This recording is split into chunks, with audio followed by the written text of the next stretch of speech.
Welcome back to Stewart Science. Today we're talking about the transformation of energy, specifically the transformation of energy from gravitational potential to translational kinetic. Now, I kind of wanted to hold off on this video for a long time and not even make it because it honestly is just one step beyond what we've already done with calculating gravitational potential energy and calculating kinetic energy. So we have these two equations that we have other videos that have already addressed on how to calculate with them, how to find the missing pieces, the m, the v, the g, the h, if we already know the energy. But I wanted to add just this little extension, this little application here. So the idea is, if you have an object that's raised up, and that's the only kind of energy it has, it's easy to find that number. If you know the height and you know the mass, you just plug it into that equation. And again, if you wanted to watch a video, there's a video about gravitational potential energy. You can go watch that. So if something's raised up, it's easy to figure out how much energy it has. Also, if something's moving and you can find the mass, if you know the velocity and the mass, it's also easy to figure out how much energy it has in the kinetic category. And so this style of problem here would say something like this. If an object is 6 meters in the air and has a mass of 50 kilograms, how fast would it be going right at the bottom of its run? So if we find how much energy it has here using this equation, we can then use this equation here at the bottom to find out how fast it's moving.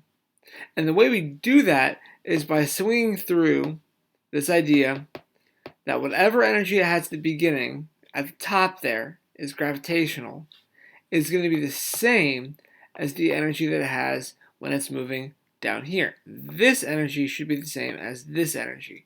Now, in reality, we're going to lose some because of friction, because of air resistance, so it's not going to be a perfect 100%, but this is just ideally, in an ideal world, how much energy would they have at the top, then using that number in the other equation. So you can see how this is really just those two equations that we did, this one and this one, put together. We're just linking those two equations. So we're going to find an answer for energy using one equation and then use that energy number as our starting point for our other equation. So I mentioned this a second ago. If we have a mass of, let's say, 60 kilograms and a height of 6 meters, my question ultimately is going to be, what is the velocity at the bottom? So when I get to the bottom, how fast is it moving? And to do that, I have to answer another question first, and that is, what's the energy from being raised up that high? So again, this is a question just like one we've done already, where the 60 is the mass, so that goes in for m, and the 6 is the height, this is meters, so that goes in for h. So when we take this to our calculator, we'll have u equals 60. G is always 9.8, and that is 3,528. U equals 3,528, and my unit is joules.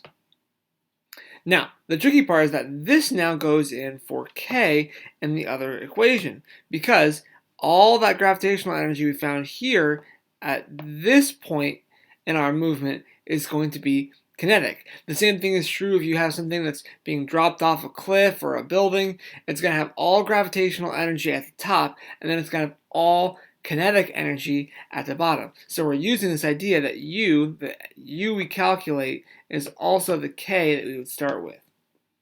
So in the second step here, we put this number that we just got, 3,528 in for K, and then we've got 1/2, mass is the same as it was the last question, 60 v squared. And then we solve using algebra to get the v squared. So this is going to get a little technical here because I'm going to do this workout.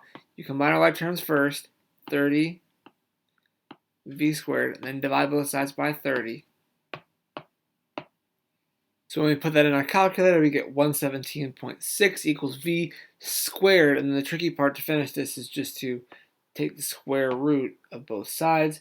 When you do that, you get 10.84 equals V, and our unit is meters per second. So this problem right here, we saw this and when we calculated kinetic energy. This problem right here, we saw this when we calculated gravitational potential energy. So these are two problems that we've already seen before. The only thing that we did differently was take our U and plug it in for K. Take this number that we calculated and plug it in for K. And it does the exact same thing the other way. I can start with this equation, and then when I get that answer, I can use it as the starting U in my other equation. And I know mass because I already gave it to you.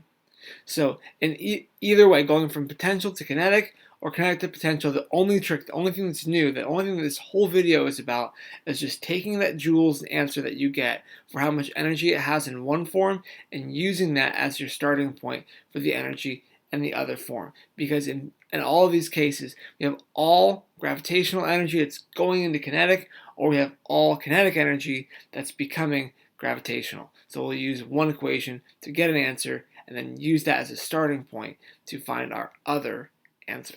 As always, this is Mr. Stewart. Keep learning no matter what.